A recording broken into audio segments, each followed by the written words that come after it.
Okay, so it is actually breaking news that people have found out that Alexei Navalny is dead. Okay, he was in prison in Russia, and people are like, okay, how did this happen? Who did it? Well, first off, I want to actually look a little bit into who he was, and then we could get into some of the finer details a little bit later. So just a simple Google search gave me this. It says Alexei Navalny is a Russian opposition leader, lawyer, anti-corruption activist, and a political prisoner. He has organized anti-government demonstrations and run for office to advocate reforms against corruption in Russia and against President Vladimir Putin and his government. Okay. They say he was born June 4th, 1976 in Russia, died on the 16th of February 2024. He was 47 years old. He has a spouse and children. All right. So now let's get a little bit into, let's just dig a little deeper. All right. Navalny first gained visibility in 2008 when he first started blogging about alleged corruption within Russian state-run companies. By 2011, he had emerged as one of the leaders of the massive protests that had broken out after allegations of fraud in preliminary elections. This is what he said in the 2011 protests. Those who have gathered here can kick these thieved you-know-what out of the Kremlin tomorrow. He posted his first YouTube video, a step-by-step instruction guide showing how to build an agitation cube, a box-like tent structure with his image emblazoned on the side, in July 2013. The clip marked the start of the Russian dissent campaign to be elected Moscow mayor and a humble beginning of his YouTube revolution. Okay. And yes, he actually has a whole bunch of videos on his YouTube channel as well, talking about that and just talking about, just politics and corruption and whatnot. But his movement was blunted when he was convicted on embezzlement charges as he was preparing to run for mayor. Navalny denied the charges and called them politically motivated. And, people are talking about being a political prisoner. That's what was mentioned earlier. A retrial in 2017 barred him from running for public office, this time for president against Putin. Okay, so in 2017, he was trying to run against Vladimir Putin, and then they were like, okay, no, you can't do that. Okay. While Navalny is most well known as an activist, it's his investigation that has been the biggest thorn in the side of some of Russia's powerful people. His videos about the apparent unexplained wealth that the top government officials have particularly raised the eye of the Kremlin. And something I wanted to mention was he actually did a video where it was talking about the palace that Putin has, and talking about how all these other people have these just massive places. They have this massive wealth, and it's like, well, how did they get this? Meanwhile, you got people living in, these slums over here. He earned admiration from many within Russia opposition circles for voluntarily returning to Russia in 2021 from Germany, where he underwent treatment for what Western laboratory tests showed was an attempt to poison him with a nerve agent in Siberia. In August 2020, Navalny fell ill on a flight from Tomsk in Siberia to Moscow. The pilot made an emergency landing, saving his life, and Navalny was flown to Berlin, where he was treated for the effects of a neurotoxin that German military tests showed to be Novichok, a poison developed in the Soviet Union. So I was curious. I was like, okay, what is this stuff? Novichok is a name given to a group of nerve agents created stealthily in the later phases of the Cold War by the Soviet Union, constitute the fourth generation of chemical warfare agents. Like other nerve agents, they are organophosphorus compounds designed to be incurable and undetectable. The mechanism of action is based on the non-competitive and irreversible inhibition of acetylcholinesterase.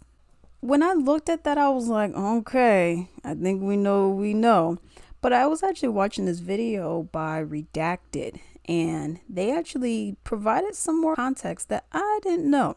According to the German newspaper, in the early 1990s, the German intelligence service in BND succeeded in obtaining samples of Novichok for analysis in several NATO countries. And those NATO countries included Germany, which is where he was before, and then he went, and I believe they said 2021 to Russia. The United States, Great Britain, Czechoslovakia, and Sweden, for the purpose of, wait for it, research and development of antidotes. Do you really think that they're using it for that purpose?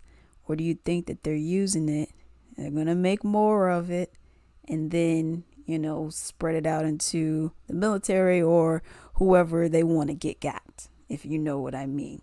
Thus, since the early 1990s, the U.S. has filed nearly 140 patents on chemical weapons of this type. Well, why would you want that if this is just strictly so you can see an antidote?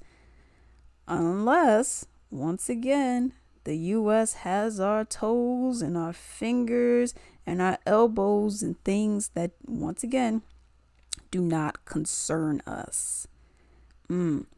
As early as 1998, the American Chemical Weapons Laboratory in Edgewood synthesized Novichok, according to Nikolai Kovalov, a former FSB director and Duma deputy. A small stockpile of it exists in Ukraine. So Germany, Ukraine, Great Britain, Czechoslovakia, and Sweden have this particular nerve agent. I find that to be very interesting. So my question is this: could we 100% say that it was Putin who did it? Because these are the same people. Because I'm always skeptical anytime the U.S. props up somebody. Why are you doing it? Why are you propping up this person? Why not prop up another person? Just look at our own election that we had. Bernie, he was winning. He had the young vote. People loved him. And then, no, we got to put Biden in there. Well, why would you not prop him up? Or why would you prop this other guy up? So anytime the U.S. props somebody up, and yes, I believe it was Gayle King and Biden, they were doing, these, they were putting out videos talking about it, did a press conference and all this kind of stuff. So anytime they do that, I get real skeptical. And having looked at Redacted's video for it, I'm like, and then going and seeing the countries who have samples, even though, come on, let's keep it real, they multiplied this stuff, but whatever. They have samples of it in these particular countries. Germany, in the Tucker Carlson and Vladimir Putin interview, he was mentioning about NATO. And he was talking about the Nord Stream pipeline 1 that blew up. People were like, man, you see Russia blowing up their own stuff. Why? The first time I saw it, I was like, well, why would you blow this up if it's going to cost you billions of dollars to replace? One, and two, you were giving your oil, obviously for cost, you're giving your oil to Germany, which is much closer than America is to all of y'all. If you're giving your oil to Germany at X price, why would you blow your stuff up? And then Tucker said, well, why not just say, why not be a whistleblower? If you got evidence, why not just, you think if Putin goes and says, and the U.S., they win and they destroyed a pipeline, Germany, right? They did it. You think everyone's going to be like, yeah, you see, I'm 100% on his side on that. Let's keep it real. Okay. That is not what's going to happen. So that's why he was like, well, what? The U.S. is the biggest propagandist out there. Well, okay, I say they did it. What's going to happen? What's going to change? Nothing. It's going to be a waste of my time, essentially. So I thought that was pretty interesting that came up. And then with that, you have Germany. Who knew? I was reading a whole bunch of articles on DW as well.com. And they were just like, well, essentially, we know that Russia didn't do it. I was like, well, who else would have done it? Now you may say, well, Alex, well, why would America even be over there? America is everywhere that they shouldn't be. They got the most military bases out of every country. Okay, so there's no reason why we are over there. But the thing is, America wants Germany to buy oil from us. Okay, where we get our oil from. They want to get our oil, but it'll be at a much more expensive cost. And we're much further away, so that's going to up the cost still.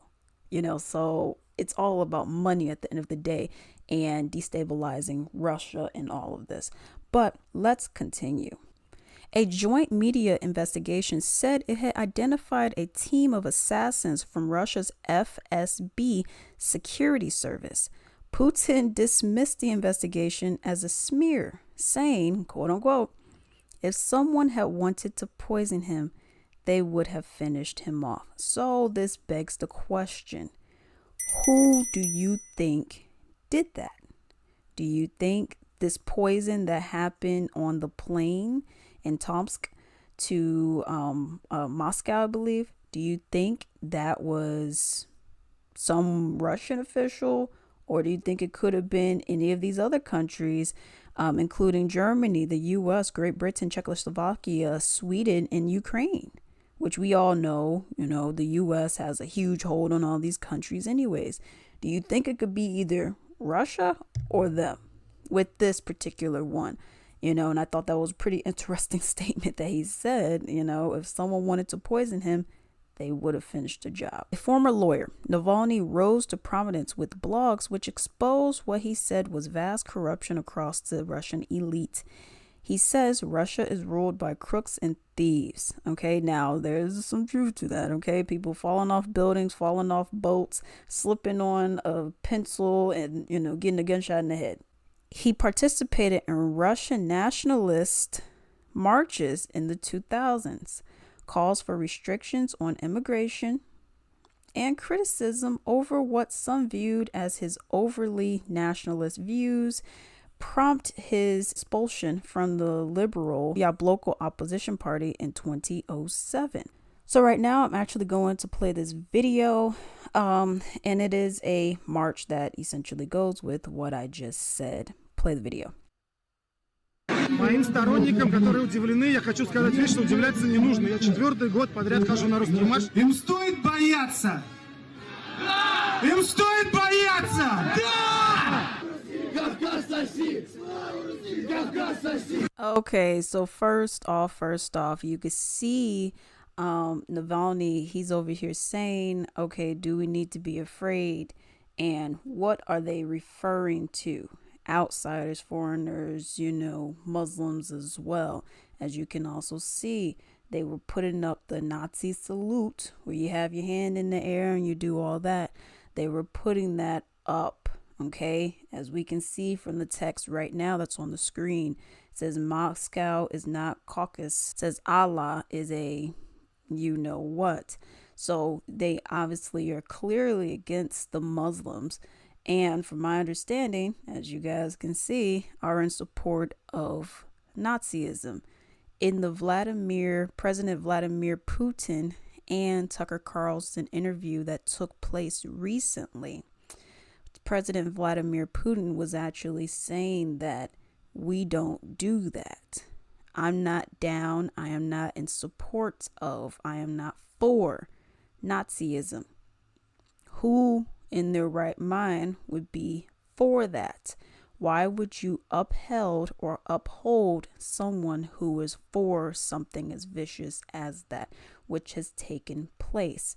But you see Alexei Navalny, who is a leader for that. He is okay with that. And there are tons of people, as you can see in this march, and he said he did 4 of them, where there are tons of people here who are in fact supporters of that. Nazis were not only like, okay, I don't like Jews. It wasn't just that. They didn't like, as you can obviously see, they don't like Muslims. They don't like black folks and a whole host of other people. And which it doesn't really ever make any sense to me, because with Hitler, he was all for Aryans, but which blonde hair, blue eyes, but none of these people have those features, but whatever. And his mother was a Jew as well. So that never made any sense to me. But getting back to this, he did not, to me, appear to be as stand-up of an individual as he claimed to be. I get it, exposing corruption, yes, okay. Hey, look, Putin has a palace. Look at all these billionaires and millionaires. Meanwhile, we got, these scum kind of areas, So I get it. But at the end of the day, there needs to be a bigger story that is revealed.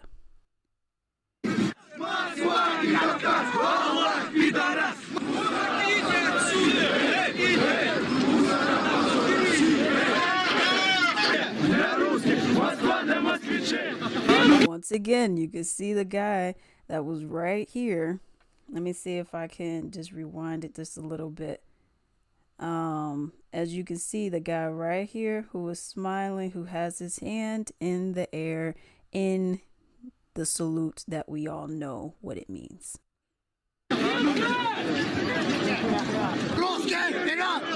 Again, Russians forward, Russians forward. Now, this video is not me saying, okay, every Russian, obviously we talk in generalizations everywhere, but I'm not saying like, okay, every Russian is thinking like this, okay? As you can see, a lot of people are not down for this kind of behavior, but you have a few people to which Navalny was leading that feel this particular way.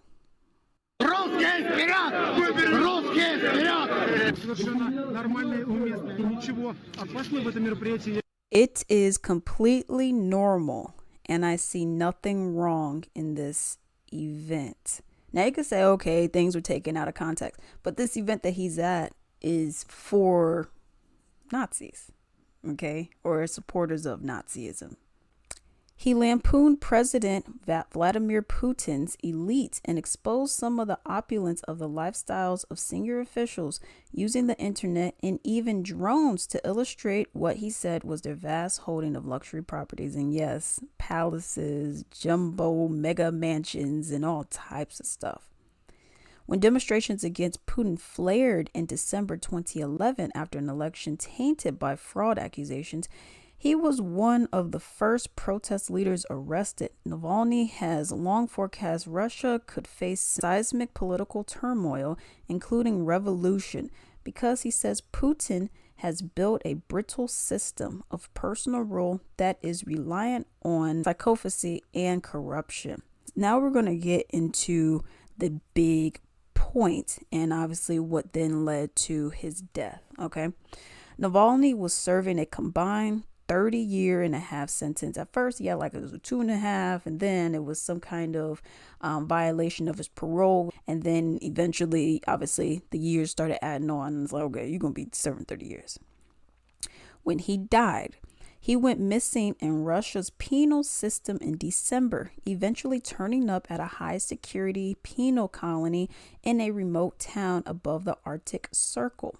Russia's Federal Penitentiary Service said in a statement that Navalny had died after feeling unwell following a walk Friday.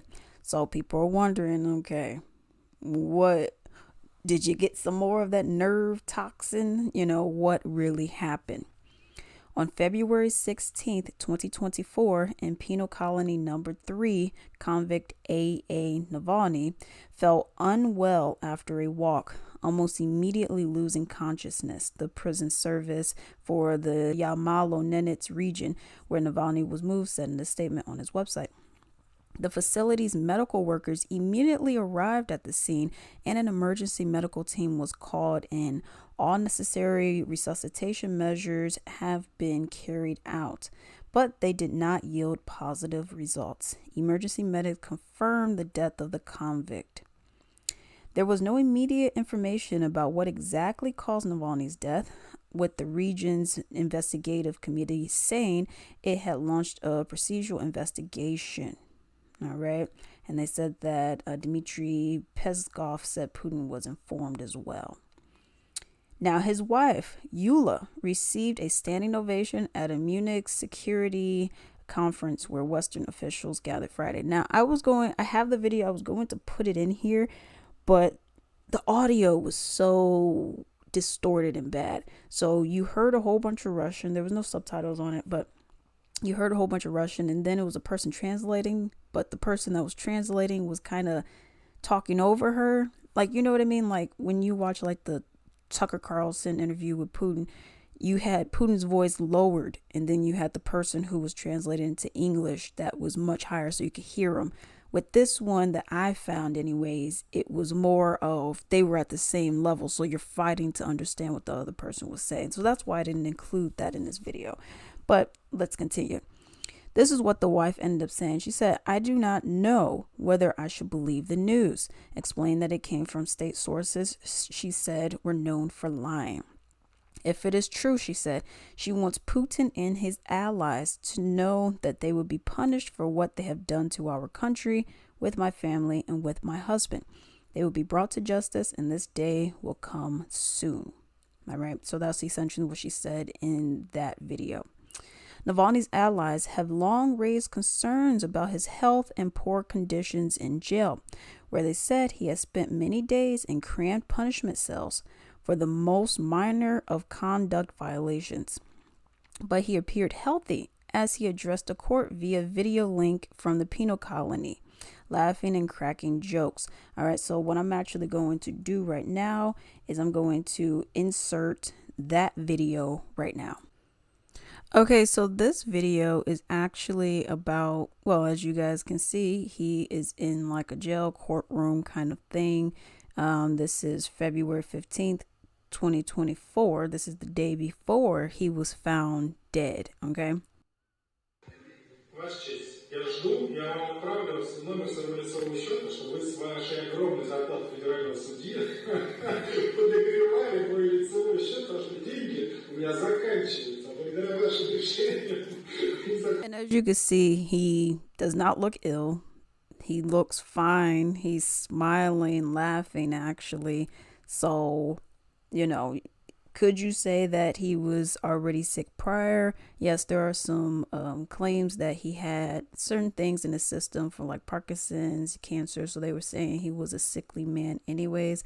So that's something to make a note of. But just judging from this video alone, he does not seem to be, you know, visually ill.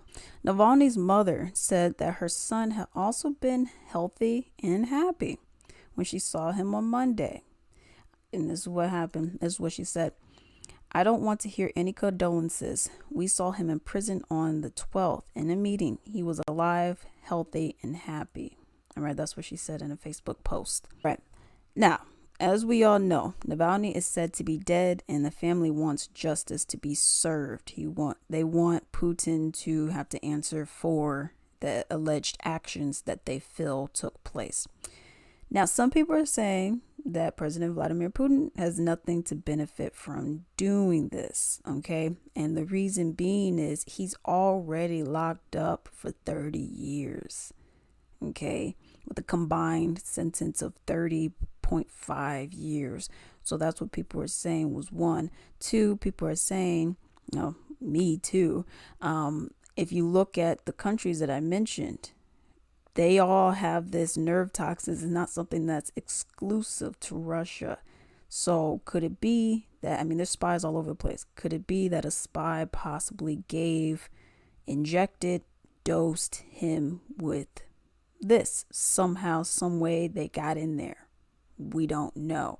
They said that he was feeling unwell. I was watching a video with Redacted, the little bit that I showed you earlier. And on there, she was saying how essentially this guy had substances in his body that was for like cancer treatment. That was for Parkinson's. So it's one of those things where it's like, okay, I already know. Could it be, this is a theory, could it be something where it's like, okay, I already know that they're going to, you know, I'm going to be here for a while and I'm not a well man. Okay, just because you look good on the outside doesn't necessarily mean you are that well on the inside, and there's pain that we don't see. You know, so people are saying, okay, could that be a reason? Did he necessarily, Putin, in reference to this, do this? Or could it have been other people who did it, and or could he have done it? So it's really three kinds of things. Was it Putin? Was it some of these other countries who all are part of NATO, who all have this? Or could he have then just took that last walk for himself, if you know what I mean? Something else I wanted to note was the Tucker Carlson and the Putin interview.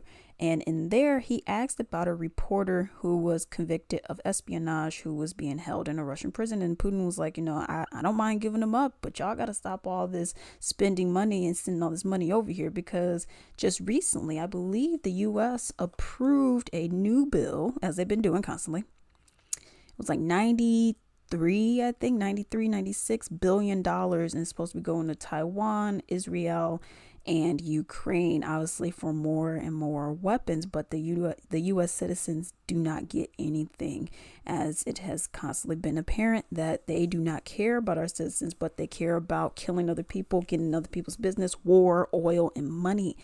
That's all they care about. So could this also be one of those things where it's like, oh, okay, Tucker just did his interview. Gosh dang it, our American Tucker, we didn't want him to do his interview. Okay, well, let's go on off Navalny, who no one even knew about prior anyways, because, most people didn't even know who he was, myself included. Let's go on off Navalny, and let's go and kind of make it seem like, ooh, Putin bad. That's why we got to give more money to Ukraine. So it could be that, because that's just how these war machines operate. Okay. But yeah, so that was something that I thought was interesting, because I was even asking, because I had my boyfriend watch it. I was like, yo, you got to watch this. You got to watch this. This interview is really, really, really good. It's very in depth and everything like that. And the thing about it is as he was watching it, he was like, whoa, whoa, whoa. Are they going to mention Alexei? I was like, who's Alexei? He was like, Alexei Navalny. I'm like, I don't know who that is. I was like, they didn't mention that name as far as I'm concerned. Then we watched, he was like, oh, he didn't mention it. So that was also another thing. Was it something that maybe Tucker just, slipped his mind? Not, he just didn't have that into his cue cards? Or was it something where they told him, no, you can't watch, you can't mention this particular person's name? We don't know. It could be either he just didn't care, or not that he didn't care, or he just didn't put it in there. Okay.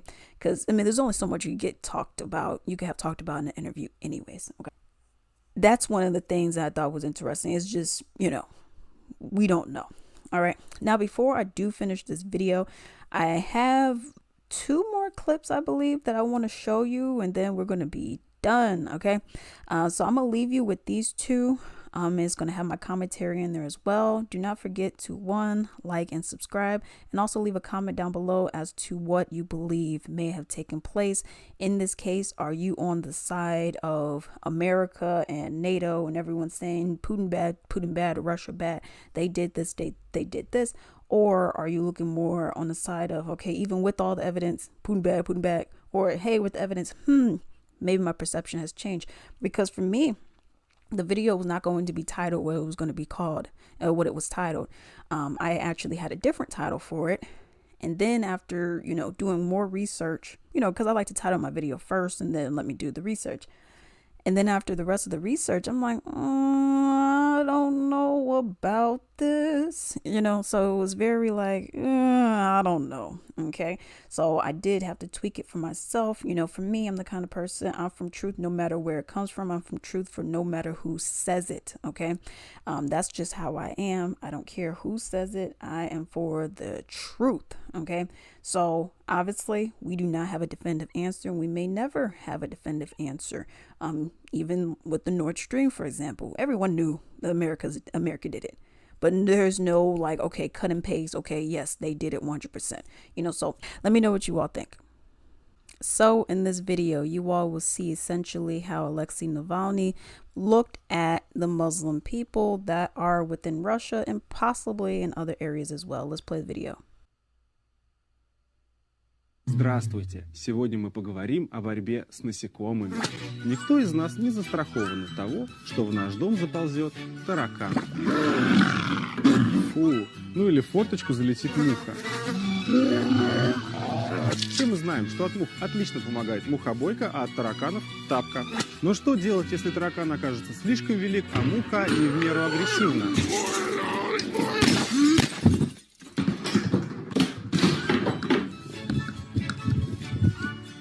Ну а в этом случае я рекомендую Пистолет.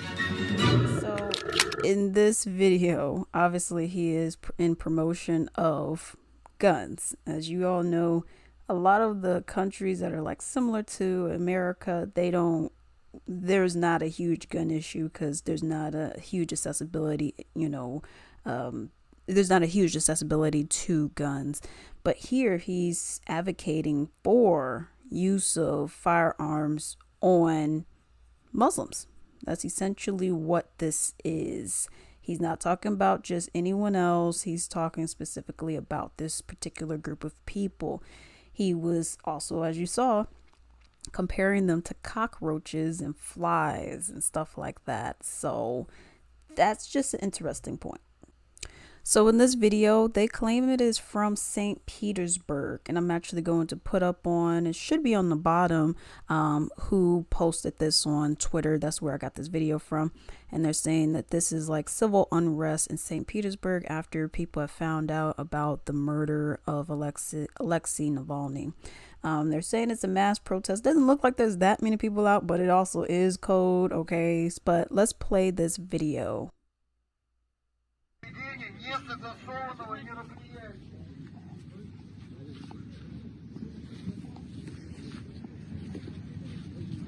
Просьба не оказывать неповиновение сотрудникам полиции.